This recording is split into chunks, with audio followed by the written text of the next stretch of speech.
Bonjour.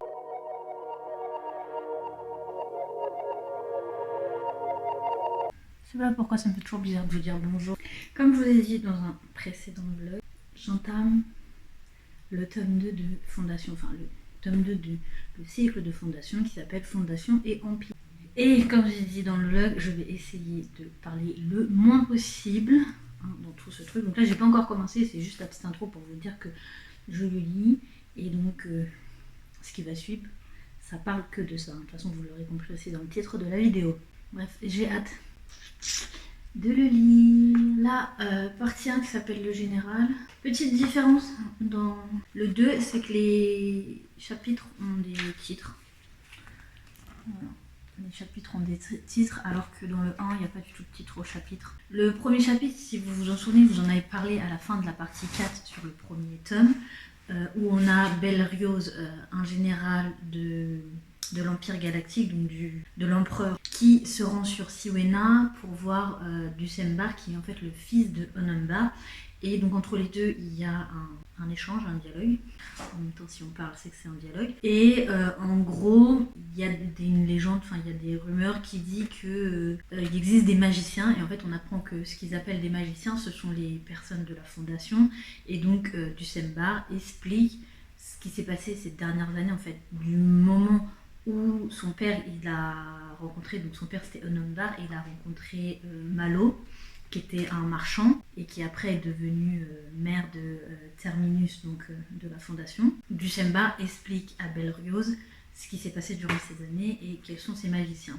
Belriose décide d'aller les voir directement, enfin de les trouver, parce qu'en fait ça fait quasiment 200 ans que la Fondation elle existe, et finalement on se rend compte que l'Empire a perdu, on va dire ça comme ça, les informations sur la Fondation, c'est-à-dire qu'il n'y a rien d'officiel comme quoi elle existe. Et Dusembar a fait énormément de recherches pour avoir les informations qu'il donne à Belriose, et donc les informations que nous on connaît entre guillemets, ou une partie des informations qu'on connaît. Ensuite il y a le chapitre 2 où là il y a ces 4 hommes qui parlent entre eux, dont un des hommes qui n'est autre que le fils naturel.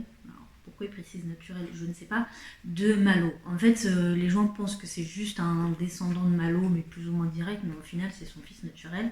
Et il a déjà un certain âge, donc en fait, Malo est mort à mon avis depuis un certain temps. Et en fait, on apprend qu'ils ont capturé un des vaisseaux de Belriose. Et en fait, ils sont en train de parler, de dire, on est sur une 4e crise de Seldon, qu'est-ce qu'il faut faire?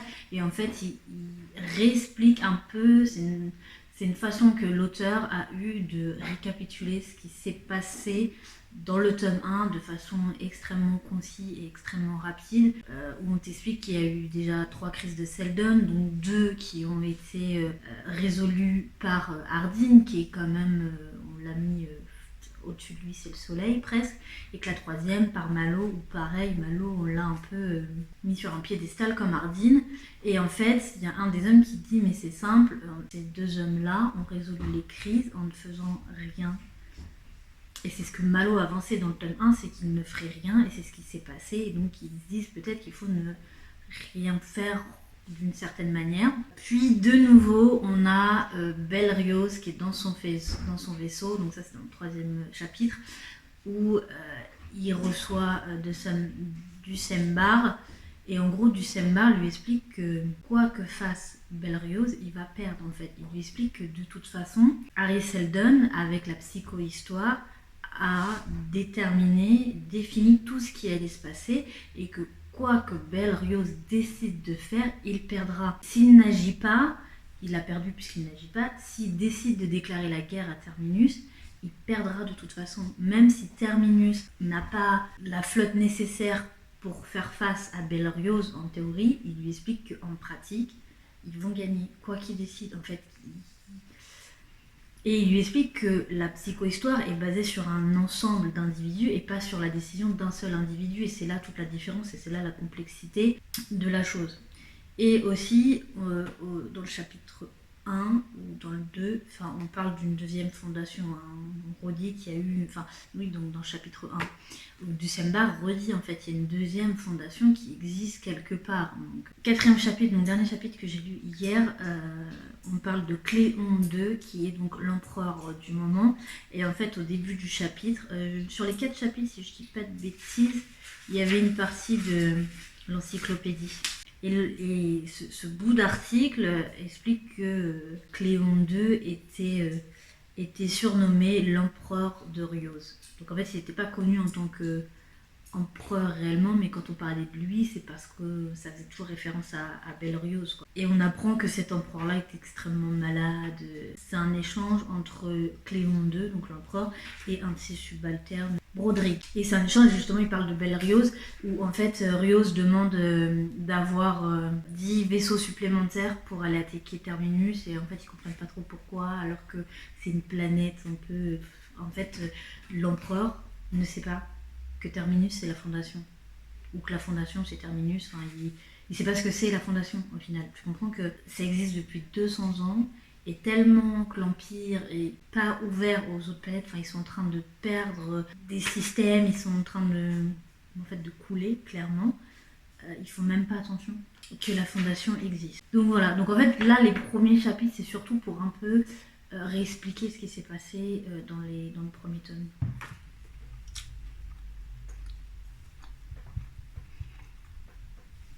Est-ce qu'il faut toujours que je filme avec une fenêtre à côté de moi ? Bien sûr que oui. Parce que de toute façon, peu importe l'angle, je sais pas à croire qu'il y a plein de fenêtres chez moi. Je viens de finir la première partie dans laquelle on suit entre autres le général Belle-Riose, mais plus particulièrement Ducembar, donc qui est le fils de Onumbar qu'on a vu dans le tome 1, et quelque chose d'Ever, d'Ever, je l'appelle Denver, puisqu'encore une fois son prénom ressemble à Denver. Je me suis ennuyée durant cette première partie, mais vraiment il y a très peu de dialogue, du coup c'est très peu dynamique. Ça se déroule sur plusieurs mois, sur quasiment une année d'ailleurs même, parce que quand le livre débute, donc quand la partie débute, c'est quand Belle-Riose va voir Ducembar, et 6 mois après, il commence à déclarer la guerre pour trouver la fondation et soumettre la fondation à l'Empire. Et ça se finit 6 mois après. En fait, la guerre a quasiment duré 6 mois. Qu'est-ce qui se passe en gros durant ce chapitre ? Belle-Riose décide, comme je viens de dire, de mettre la main sur la fondation, mais personne ne sait réellement où elle est. Donc il essaye de la trouver. Et donc il fait la guerre à tous les mondes autour au niveau de la frange galactique.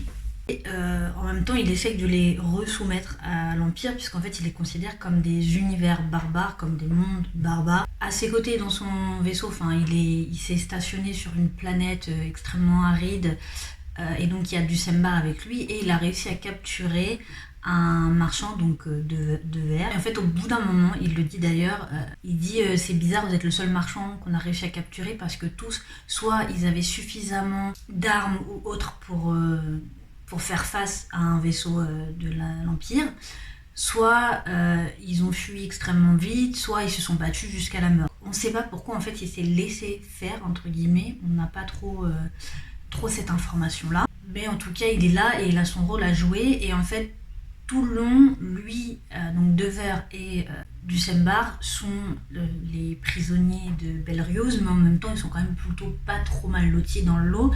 Ils finissent par s'échapper, puisqu'en fait plus le temps passe et plus Belle-Riose se rapproche de la fondation, et plus il soumet les mondes autour. Donc les deux autres ont peur, et ils se disent mais c'est pas possible, on est dans une crise de Seldon et normalement c'est prévu que la fondation gagne. Normalement la fondation est censée gagner à chaque fois. Et ils disent là comment ça va, on va pas gagner, la fondation va pas gagner. Donc ils décident de s'échapper, sauf que en s'échappant ils explosent un peu la tête à Belle-Riose. Ils meurent pas, juste qu'ils l'assomment plutôt, le terme est mieux. Ils assomment Belle-Riose et ils s'enfuient jusqu'à 30 heures, donc 30 heures qui est la planète, le noyau dur de l'Empire, puisque c'est là où dans la partie 1 du premier tome on en parle, c'est là où il y a toute la partie administrative, où en fait sur cette planète là il y a que des gens, que des administratifs. Il n'y a pas, pour se nourrir, ils font importer tout ce qu'il faut, toute la nourriture et tout. En fait, ils ont rien, ils n'ont pas de champ, ils n'ont pas de machin. De toute façon, c'est la planète d'ailleurs, elle est même décrite dans cette partie-là. Pour le coup, là, on a un peu plus de description que d'habitude, je trouve. Et donc là, en fait, on décrit la planète, à quoi elle ressemble. Donc c'est vraiment un amas de métal, en gros. C'est vraiment ça. C'est vraiment une planète qui fait pas bon vivre. Et ils arrivent là-bas, ils essayent, donc Dusembar et Dever essayent de corrompre certains administratifs pour pouvoir avoir accès à l'empereur, pour lui faire passer un message, mais un message de façon...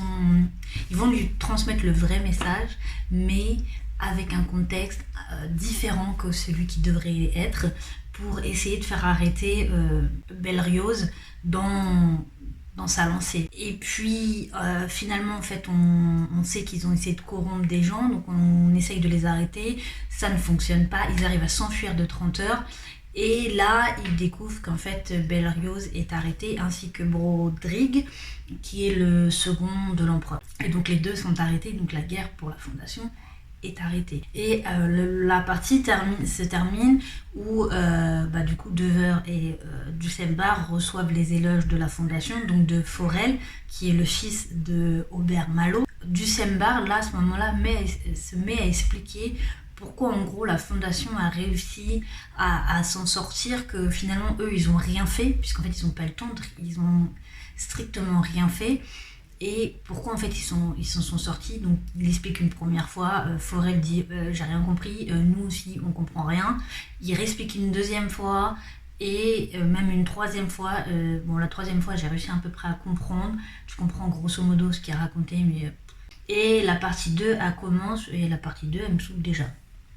Comme ça on est bien barré. En fait j'ai un peu du mal. Souvent les tomes 2 c'est un peu plus compliqué parce qu'ils sont là très souvent pour être entre la suite du tome 1 qui était vachement dynamique et actif, et il faut que ça dure jusqu'au tome 3. Généralement, bon là on sait qu'il y a 5 tomes, mais voilà, il y a eu beaucoup de voilà dans ma phrase. Pour le tome 3 il y aura généralement le dénouement et tout ça, donc le tome 2 du coup c'est un peu genre... la corde qu'on étire pour relier le tome 1 et le tome 3. Enfin, il y a certaines trilogies qui devraient être des duologies, comme ça on serait tranquille.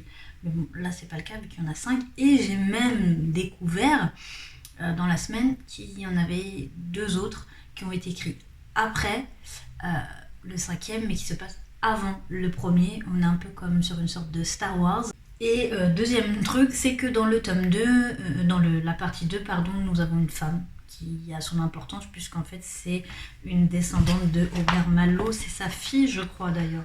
Comment dire, je m'ennuie, je suis désolée, j'ai pas le livre avec moi donc je peux pas vous montrer. De toute façon au bout d'un moment vous savez à quoi il ressemble la couverture, hein. Généralement je prends le livre avec moi, c'est plus pour moi, pour reconnaître tous les rushs en fait, pour pas galérer. Dans le premier tome je vous disais il y avait peu de descriptions et beaucoup de dialogues, et là on a beaucoup de descriptions et peu de dialogues. On est complètement sur l'inverse du tome 1, enfin l'opposé du tome 1. On est dans le début de la partie 2, du coup on est 300 ans après le début de la fondation, donc la création de la fondation. On est aussi à un anniversaire de la mort d'Harry Seldon, enfin je me dire en même temps c'est tous les ans, hein, l'anniversaire de sa mort. On n'a pas les dates exactes, c'est juste qu'à un moment donné il nous donne de temps en temps, genre en disant l'autre il est mort il y a 80 ans, donc tu sais que la partie d'avant il était dedans, donc... Tu sais qu'on est quasiment 100 ans après. Plein de personnages, j'ai du mal à m'en sortir. Il y a quand même des dialogues, c'est-à-dire que dans le premier chapitre de la partie 2, on a un dialogue entre 4 personnages, mais je me perdais. On fait référence du coup à Dever de la partie 1. Un des personnages donc, qui est une fille, on a une fille, il faut le souligner, on a enfin une femme et c'est pas une potiche. On fait comprendre qu'elle est quand même intelligente et qu'elle a étudié l'histoire et qu'elle sait beaucoup de choses.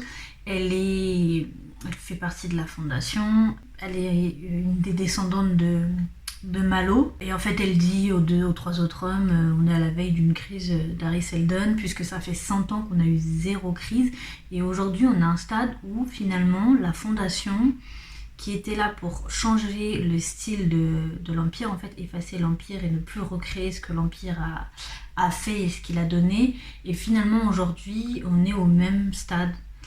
C'est-à-dire qu'on est sur des mères qui de son mère par le sang. puisque justement dans le chapitre 2, on a un échange entre deux personnages, et l'un d'eux c'est le maire, et on t'explique que c'est le maire, je sais plus comment il s'appelle, et que son père s'appelait pareil, et que son grand-père s'appelait pareil, et en fait son grand-père est devenu maire, puis son père a été maire par le sang, et du coup c'est à son tour d'être maire par le sang. Voilà, donc en fait on t'explique tout plein de choses de ce qui se passe et tout, mais c'est long, il y a des descriptions sur des personnages, il y a même à un moment donné, il y a même un petit paragraphe, je l'ai lu et une fois fini j'ai dû le relire parce que je me dis mais pourquoi il nous dit ça? En fait je vois pas l'intérêt, peut-être plus tard il y a un intérêt, mais franchement je me souviens même plus du paragraphe que j'ai lu pour vous dire, mais sur le moment je me suis dit il y a zéro intérêt à ce paragraphe là. On est sur de la description de personnages, de lieux, de machins qui...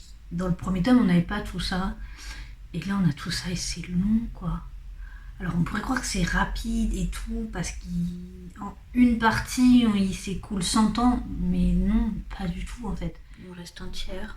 C'est long, c'est très long, c'est très long, c'est complètement différent, je crois que j'ai dit au moins 15 fois depuis le début de cette vidéo, du tome 1. On voit plein de personnages différents, mais de temps en temps, d'un chapitre à l'autre, on en retrouve en fait de certains qu'on a déjà vus. Dans le tome 1, c'était 1, 2, voire 3 personnages qu'on voyait tout le long de la partie, sauf que là pas du tout. Là, on découvre un peu plus la galaxie, ce qui se passe dans les mondes, qu'est-ce qui se passe avec la Fondation.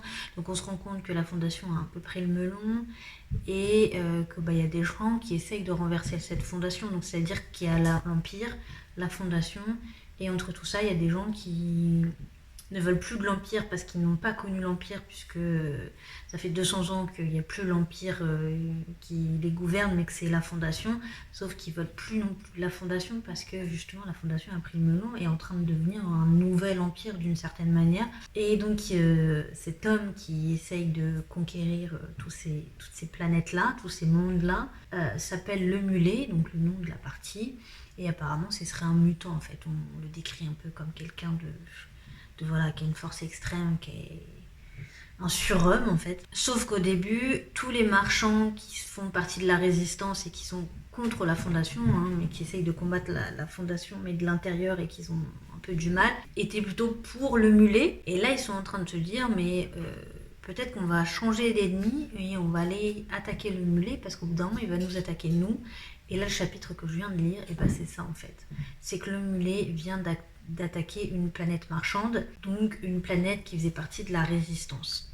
Il y a un petit peu d'action là, mais en fait il se passe beaucoup de temps entre différents chapitres, enfin pas à chaque, et donc il se déroule pas mal de temps, d'années, et parfois en fait il y a des actions et on les voit pas. Il y a eu des guerres, il y a eu des planètes qui ont été conquises par le Mulet, mais en fait on voit pas ces guerres, on voit pas ces trucs là, on nous dit juste viens dans une phrase, dans un dialogue ou dans une description que en fait il y a une planète qui a été conquise par le Mulet, enfin voilà, ni plus ni moins. Et donc là dans ce que j'ai lu, en gros la Fondation elle est tombée, puisqu'ils ont toujours voulu faire comme on a toujours fait, c'est-à-dire que de toute façon quoi qu'il arrive la Fondation va gagner, et elle a toujours gagné en ne faisant rien. Mais réellement quand on lit le tome 1, tous ceux qui ont dû réagir à une crise Seldon n'ont pas rien fait réellement. Dans le fond ils ont quand même agi, il y a quand même eu des choses qui se sont passées. En fait ils n'ont pas officiellement déclaré des guerres à chaque fois, mais ils ont quand même réagi. Si on prend le cas, je sais plus c'est Hardin ou Malo, je crois que c'est Hardin, quand il débarque sur la planète qui veut leur déclarer la guerre, qui est à deux doigts de les exploser, où il dit vous avez plus d'électricité chez vous, vu qu'en fait le nucléaire c'est nous qui l'avons, et j'ai dit à mon clergé de tout couper. Donc en fait c'est une forme de déclaration de guerre, mais pas officielle. Mais du coup il a agi, il a fait quelque chose en fait pour éviter la guerre. C'est pas il a attendu les bras croisés dans son bureau. Et donc en fait tous les autres après ils se disent mais ils ont rien fait. Oui, ils ont pas fait de guerre pour gagner la guerre, ils ont agi différemment pour gagner la guerre. Donc du coup là pareil, ils sont face à une crise Seldon, ils le savent, mais ils sont en mode mais non, de toute façon on va gagner, on attend, ça va passer. Et on arrive à un moment donné où la crypte va s'ouvrir, et donc ils vont avoir un message de Hari Seldon. Ils attendent ça avec impatience. Et là, Hari Seldon parle, et donc comme à chaque fois au début de son discours, ce qu'il dit, c'est que en fait, il peut pas savoir s'il y a du monde devant lui ou pas. Et donc on sait que Isaac Asimov explique que jusqu'à ce jour-là. Donc là, c'est la 5e fois que la crypte va s'ouvrir. Et les 4 fois d'avant, il y en a 2 où en fait, il y avait strictement personne. Donc là, il y a énormément de monde, beaucoup de monde. Voilà. Et en fait, Seldon parle de quelque chose en fait qui s'est pas produit. Il dit oui, en gros, vous venez de subir une guerre civile. Et en fait, ils sont en mode, non, on n'a pas eu de guerre civile. Les marchands indépendants se sont pas révoltés. Donc en fait, de quoi ils parlent? Donc, genre, du coup, tout le monde se met à parler, donc plus personne n'écoute ce que Hari Seldon dit.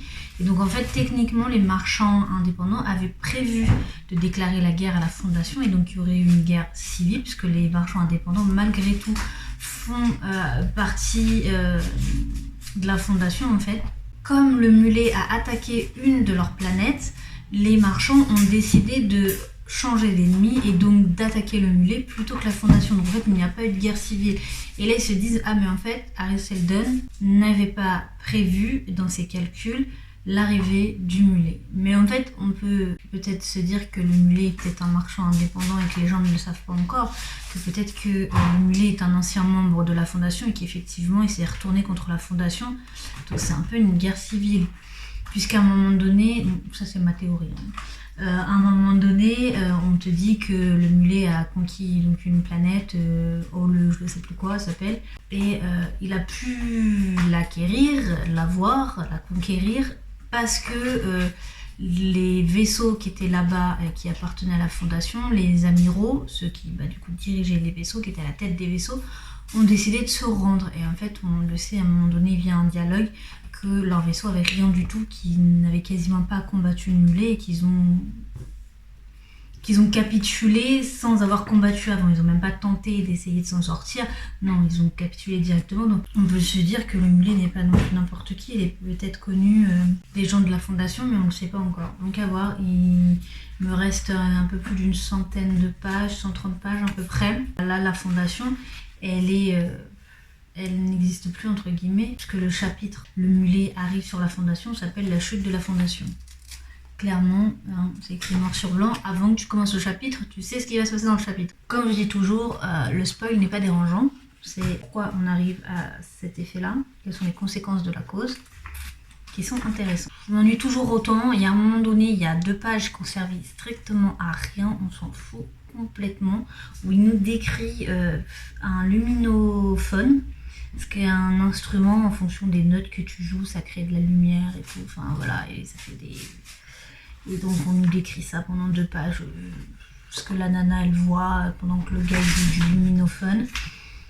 Mais on s'en fout, ça apporte rien à l'histoire, c'est long, j'ai lu sans lire, enfin voilà. Vraiment ce tome 2 ne me plaît pas trop, j'ai hâte d'être à la fin et de voir où on va aller dans le tome 3 après quoi. J'ai fini, il était minuit, il y a 2 jours, donc j'essaie de me souvenir tout ce qui s'est passé. À la toute fin, on découvre qui est le mulet. Et en soi, je pense que quand je le lisais, je me doutais de qui était le mulet. Donc, de toute façon, depuis le début, je dis tout. Donc, on va spoiler là aussi. En fait, le mulet, c'est Magnifico. Donc, un Magnifico, qui c'est un clown. À la base, c'est un peu le bouffon du roi. Hein. C'est un peu cette image-là qu'il a. Et en fait, Beta et Toran, qui sont un jeune couple. Donc, Toran est le fils d'un marchand indépendant et Beta est une des descendantes de Aber-Malo. Et donc en fait c'est un couple qui vont sur la planète Kalgan qui vient juste d'être conquise par le mulet et en fait là-bas ils rencontrent Magnifico, donc ce clown, et ils le sauvent un peu d'une mort certaine. Sans savoir qui il est. Pour eux, il est juste un clown, puisqu'en fait, vraiment, il a un physique. On te dit qu'il est très grand, très maigrichon, avec un nez un peu crochu. Enfin, vraiment quelqu'un de pas très joli. Donc, la seule chose qu'il peut faire, c'est être un clown au final. Être le bouffon du roi. Et en fait, justement, ce qu'on apprend, c'est que c'était le clown du mulet, et il a échappé au mulet. Et donc, tout le long, le mulet essaye de le récupérer. Donc à chaque fois qu'il se passe quelque chose, dès que Beta, Toran et Magnifico sont quelque part, il arrive quelque chose à la planète. Et pourquoi il arrive quelque chose à la planète? Puisqu'en fait Magnifico n'est autre que le mulet. Et donc dès le début, on peut comprendre, en fait, on a quand le couple rencontre Magnifico, tu te dis pourquoi il décide d'aider un clown qui connaissent ni d'Adam ni d'Ève, de prendre autant de risques pour ce clown, en fait, finalement, alors qu'ils ne connaissent pas, et que là, ils vont créer des problèmes entre des planètes. ce qui fut le cas, puisque du coup, suite à ça, la fondation a été attaquée. Ensuite, quand il quitte la fondation in extremis, ils prennent Magnifico avec lui. Ensuite, il retourne sur la planète de Toran qui s'appelle Oasis. Pareil, juste avant que Oasis chute, le couple s'en va in extremis avec Magnifico et avec Ebling Miss, qui est l'un des derniers psychologues qui existent. Puisqu'en fait, on l'a appris dans le tome 1, Hari Seldon a fait en sorte qu'il n'y ait plus que la psychologie et la psycho-histoire soient étudiées pour qu'il n'y ait plus de changements ni quoi que ce soit tout au long des siècles à venir. Sauf qu'il y a quand même des gens qui s'intéressent à tout ça, donc il y a des gens qui relisent des bouquins, enfin qui lisent tout court parce qu'ils n'ont jamais lu, et qui étudient en fait la psychologie, et donc on considère comme des psychologues, dont Ebling Miss en fait partie. Comment vous expliquer de façon raccourcie, quand il quitte Oasis, il décide d'aller vers 30 heures, donc la planète centrale de la galaxie, si vous vous souvenez bien. Finalement, on apprend dans un court chapitre que 30 heures n'existe plus à proprement parler. Maintenant, il y a Néo-30 heures, puisqu'en fait, la galaxie a complètement coulé. Enfin, pas la galaxie, l'Empire, pardon, puisque la galaxie, elle est toujours là, vu que c'est un ensemble de planètes. 30 heures, en fait, il y a des gens qui sont soulevés. Il y a eu une révolte, il y a eu des un putsch, parce qu'il n'y en avait qu'un seul, et c'est Gilmer qui l'a mené. En fait, on a son nom, mais on s'en fout parce qu'on ne voit pas plus que ça. Et en fait, les gens qui restent, ils étaient plus de 40 milliards sur la planète, ils sont plus que plusieurs millions, je crois c'est 10 millions de personnes seulement, donc c'est vraiment pas beaucoup du coup. Et en fait, ils ont commencé à enlever complètement toute cette carcasse métallique qu'il y avait sur cette planète, puisqu'en fait, ils vivaient dans une boule métallique au final, et ils ont décidé de revenir à la base des choses, donc de redevenir paysans. De toute façon, ils n'avaient pas d'autre choix, puisque sinon, il fallait faire importer des choses d'ailleurs. D'ailleurs, ils le font quand même, puisqu'il leur manque de la viande ou autre. Donc, ils font des marchés avec les planètes un peu autour, notamment avec Néo-30 heures, où ils négocient avec eux.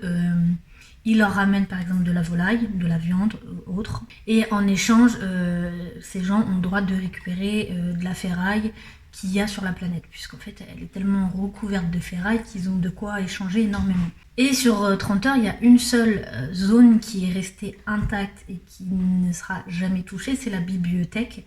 Donc c'est une immense bibliothèque, on comprend qu'elle est sur plusieurs étages, même au sous-sol. Et du coup, le couple avec Magnifico et Ebling Miss décide d'y aller, mais pour y aller, d'abord ils doivent passer par Néo-30 heures, et en fait il se passe un événement sur Néo-30 heures où l'empereur, parce que l'empereur est toujours là, même si l'Empire est tombé, l'empereur est toujours là et il règne quand même sur un certain nombre de planètes, mais de façon beaucoup plus réduite, mais il est toujours là. Et en fait, sur Néo-30 heures, Magnifico arrive à tuer l'empereur grâce au luminophone. Et en fait, à cause de cet événement-là, Beta va commencer à se poser des questions sur Magnifico et le mulet, se dire il y a un problème, il y a quelque chose qui va pas. Et donc ils arrivent sur 30 heures, ils décident, ils voient le premier fermier, voilà, et il lui demande d'aller à l'université, donc il dit ok, donc il décide de vivre dans l'université pendant un certain temps, le temps que Ebling Miss, en fait sa mission à lui, c'est de retrouver la deuxième fondation, parce qu'en fait ils savent qu'il y a une deuxième fondation, sauf qu'elle n'est pas localisable, il n'y a pas d'informations claires sur ça.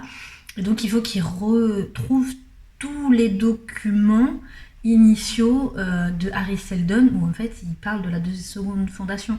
Sauf qu'en fait on se rend compte qu'à chaque fois, soit on en parle très brièvement, mais il n'y a quasiment rien. En fait, Ebling Miss à un moment l'explique que Hari Seldon a travaillé sur la deuxième fondation en Tsum Tsum, derrière le dos de tout le monde, où en fait lors des réunions concernant les fondations, c'est surtout la première fondation qu'on parle, mais la deuxième en fait on n'en parle que très très brièvement, sauf qu'au final, c'est ce qu'il explique, il dit en fait c'est la plus importante, c'est la seconde fondation, c'est elle, finalement c'est de elle que là tout vient en fait, je sais pas si ma phrase était française, mais c'est la plus importante, et donc c'est pour ça que c'est la plus secrète des deux. Sauf que Ebling Miss va mourir, et en fait, tout comme le chapitre où on découvre sa mort, en fait, le titre du chapitre spoil complètement le fait qu'il va mourir, tout comme quand c'était pour la fondation, quand la première fondation a chuté, on avait dans le titre du chapitre qu'elle chutait.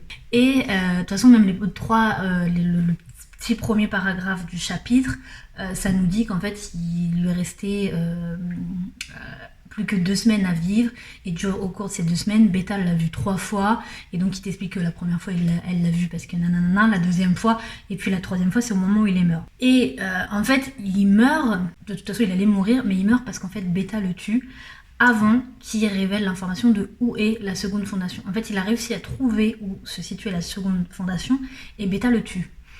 Et là, donc son mari, Toran, ne comprend pas pourquoi en fait elle fait ça. Et il est là en mode, mais il allait nous dire en fait, on allait trouver quelque chose et toi tu le tues. Et donc elle prend son mari par la main et elle sort, il y a Magnifico qui les suit, sauf qu'il est suffisamment loin pour que eux pensent qu'il n'entend rien, sauf qu'en fait il entend tout. Et elle lui fait comprendre que en fait Magnifico c'est le mulet. Donc, je vous épargne les détails de comment elle le fait, mais elle lui réexplique tous ces derniers mois qu'ils ont vécu, voire plus de derniers mois, d'ailleurs on est quasiment sur une année je crois, du moment où ils ont rencontré Magnifico au moment de là, aujourd'hui, à l'instant présent, tout ce qui s'est déroulé et pourquoi en fait le mulet c'est Magnifico. Magnifico c'est le mulet. Sauf que au moment où ils se disent en fait il nous entend pas, sauf que là le Magnifico se redresse et montre un peu un autre visage de lui, une autre impression, et en fait il dit oui, c'est bien moi le mulet, et en fait il confirme tout ça et il explique tout ce qui s'est passé et que sa mission ultime c'est de faire finalement, c'est donc de trouver la seconde fondation, mais c'est aussi de réunir toutes les planètes et donc la galaxie entière, et en fait c'est de faire ce que Hari Seldon veut qu'il se produise, enfin que Hari Seldon a dit qu'il allait se produire, et au lieu de le faire en un millénaire, lui il l'a fait en beaucoup moins de temps, c'est-à-dire qu'il a réussi à écraser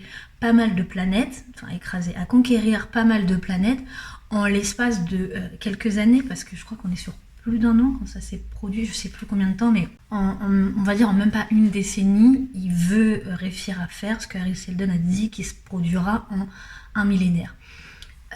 Et effectivement c'est confirmé justement par la théorie de... Je crois que c'est Ibn Mis en fait qui le dit à un moment donné, qu'effectivement le mulet a réussi à faire ce que Hari Seldon a dit qu'il allait se produire. Des fois mes phrases sont pas très françaises, dans ma conjugaison de mes verbes on a un peu du mal. Mais bon. Et donc là le mulet explique qu'en fait il a commis une seule et unique erreur, c'est celle... alors c'est pas dit comme ça dans le roman, mais c'est un peu ça, c'est qu'il est tombé... on va pas dire amoureux, on va dire sous le charme. Il est tombé sous le charme de Beta et c'est la seule personne qu'il n'a pas manipulé mentalement. Puisque en fait le mulet, je sais pas si je l'ai dit dans un autre roche, mais le mulet a subi une mutation génétique naturelle puisqu'il arrive à modifier les émotions des gens, et on appelle ça là, j'ai plus le mot, je vous l'affiche, hein, je vous l'écris, la distillation. Il arrive à distiller dans l'esprit des gens, je sais pas comment on utilise ce mot là. Mais voilà, il arrive à modifier les émotions des gens sur le très long terme, mais qui on est n'est pas modifié, c'est-à-dire que vous avez à un moment donné, les 4 là croisent Anne Pritchard, qui est un soldat, on va dire comme ça, et en fait il a été converti par le mulet, mais il garde toujours sa pensée et le fait qu'il rencontre Beta et Toran, et il pourrait les tuer, puisqu'en fait maintenant il est du côté du mulet, mais pas du tout, puisqu'en fait il les connaît, il se souvient d'eux, il sait, et en fait il vient les prévenir, il dit ma mission n'est pas celle de vous capturer, mais comme je suis là, qu'on se croise, je vous préviens, en fait, faites attention. Et il dit en fait j'ai été converti par le mulet, il a changé mes émotions, c'est-à-dire qu'il a une telle loyauté, une telle vénération envers le mulet qu'il peut plus se retourner contre lui, mais en même temps il garde tout le reste en fait, il n'y a vraiment que ses émotions qui sont modifiées. Et donc Magnifico explique qu'il n'a jamais modifié les émotions de Beta, c'est la seule personne à qui il n'a pas instillé une quelconque émotion. Tout ce qu'elle a fait pour Magnifico, elle l'a fait d'elle-même parce qu'elle le voulait bien. Et du coup, c'est son erreur, c'est qu'à cause de ça, elle a fini par découvrir la vérité. Et comment il a réussi du coup à tuer l'empereur sur Néo 30 heures, c'est parce qu'il a, grâce au luminophone, il a amplifié, en fait, le luminophone amplifie ses pouvoirs de distillation, et grâce à ça il a tellement modifié en fait les émotions de l'empereur que ça finit par le tuer. Je sais pas comment vous réexpliquer, mais c'est dit clairement dans le bouquin. Et à un moment donné en fait ça finit où il dit en gros s'il veut il pourrait presque modifier les émotions de Beta pour que Beta devienne sa femme, mais il dit en gros qu'il ne le fera pas et qu'il va les laisser partir, puisqu'en fait c'est son erreur, et qu'il l'assume, et que du coup il va rien leur faire. Il les laisse libres, parce qu'en fait il pourrait les tuer, ou les soumettre à sa loyauté, ou toute autre chose, mais non, en fait il va les laisser, puisque ils ont quand même sauvé Magnifico, en fait. Ils ont fait quelque chose sans que Magnifico impulse quelque chose. Enfin, si, parce que sur Thoran, il a quand même modifié un peu ses émotions, dans le sens où il a... En fait, pour pouvoir s'en sortir, il a fallu que Thoran fasse un acte, et sans... Je ne peux pas formuler une phrase. Si Magnifico n'avait pas quelque peu changé ses émotions par rapport à l'instant T, en fait, Thoran n'aurait pas eu cet acte de courage qu'il a eu, et qui fait qu'ils ont pu quitter la planète tranquillement, la planète Kalgan. Voilà. Mais c'est très rare quand Magnifico a influencé sur les émotions de Thoran, puisqu'en fait les deux à chaque fois faisaient les choses de façon très naturelle et très spontanée, en fait. Voilà, et on apprend aussi un peu plus sur le pourquoi du comment Magnifico a décidé d'être... Enfin, pourquoi il est devenu mulet, en gros. Comment ça se fait qu'il est devenu ça. Et la fin de l'histoire finit où le mulet part, enfin chacun part de leur côté. On a cette scène où du coup il dit si je veux je peux te faire de toi ma femme, mais je le ferai pas parce qu'en fait t'as toujours été quelqu'un de bien avec moi. Et en fait c'est la seule personne je trouve de sa vie qui l'a traité correctement, honnêtement, gentiment, sans que lui ait besoin d'influer sur ses émotions. Voilà en gros pour l'histoire. Le tome 3 recommence avec le mulet, puisqu'en fait la mission principale du mulet c'est de trouver la seconde fondation, et que malheureusement il n'a pas l'info à cause de Beta, et il va falloir qu'il se débrouille pour la trouver, mais il veut conquérir toute la galaxie.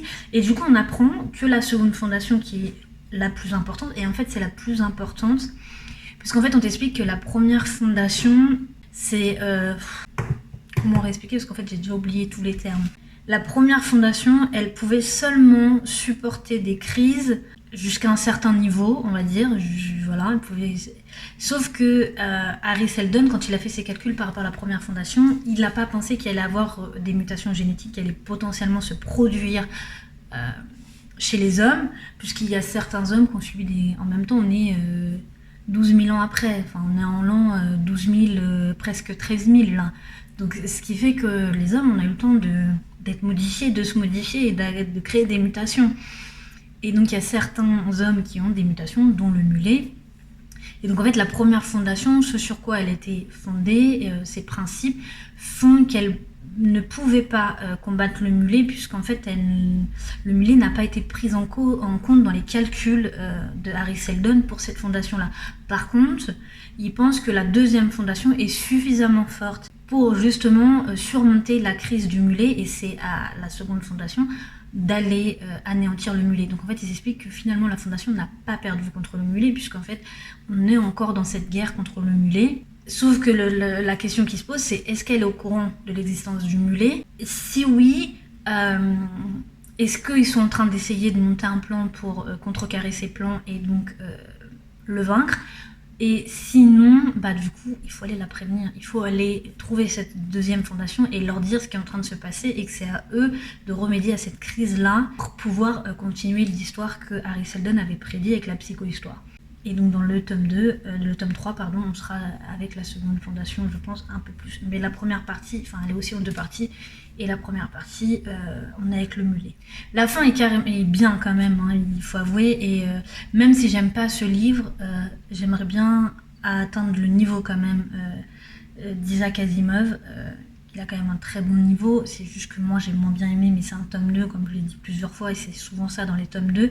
Son univers est tellement bien fait. Enfin, là, on voit beaucoup de personnages, beaucoup de choses, et en fait, on creuse un peu plus son univers et on se rend compte qu'il est très très bien construit, très bien fait. Même si j'aime pas, c'est pas le même j'aime pas que sur, par exemple, un livre contemporain, on va dire. C'est pas le même niveau. Ça reste quand même un très bon livre. Il est très bien écrit. Il faut quand même le lire, parce que si on lit le tome 1, il faut quand même lire le tome 2, parce qu'il faut lire le tome 2 pour comprendre le tome 3. Je l'ai moins bien aimé parce qu'il y a moins d'action, il y a moins de dialogue, il y a beaucoup plus de descriptions sur l'univers, sur tout plein de choses. Comme je vous ai parlé de la scène avec le luminophone, où en fait, moi je m'en moque complètement. Il y a plein d'autres scènes comme ça qui sont décrites, et on n'a pas... Enfin, de mon point de vue, il n'y a pas la nécessité. du point de vue d'autres personnes, il y aurait peut-être la nécessité. Et c'est quand même bien aussi parce que, par exemple, le luminoscope permet aussi de développer l'univers, en fait, d'en apprendre plus sur comment, 12 000 ans après, comment il a imaginé la vie des humains. Donc voilà, ça reste quand même un très bon livre. Je ne vais pas lire tout de suite le tome 3, comme pour le tome 2, je vais attendre un peu. Je pense que je vais lire 1 ou 2 livres entre deux, parce que là en ce moment j'ai envie de lire d'autres livres. Surtout qu'il y en a, ça fait quasiment 1 an que je les ai. Je pense qu'il y en a, ça fait au moins 2 ans que je les ai. Donc j'aimerais bien les lire un peu. Sur ce, j'ai du coup vu comment se passe la fin, j'ai quand même hâte de découvrir la suite, de découvrir comment le mulet va découvrir la seconde fondation, est-ce qu'il va la trouver ou pas. Hâte de voir ce que deviennent Toran et Beta, ou alors on passe complètement à d'autres personnages et on est plusieurs années après, ou limite c'est leurs enfants, je ne sais pas. Donc hâte de voir la suite. Sur ce, dites-moi ce que vous lisez, si je sais que du coup il y en a qui lisent ça, puisqu'il y en a qui ont répondu quand même à la 4e vidéo. Voilà, ou si vous lisez autre chose que ce genre de livre. Et voilà, j'espère que vous allez... Est-ce qu'un jour je vais réussir à dire la fin correctement, nickel, sans aucun problème? Donc j'espère que vous allez bien. Je vous dis à la prochaine dans une prochaine vidéo. Bonne journée, bonne soirée. Ciao!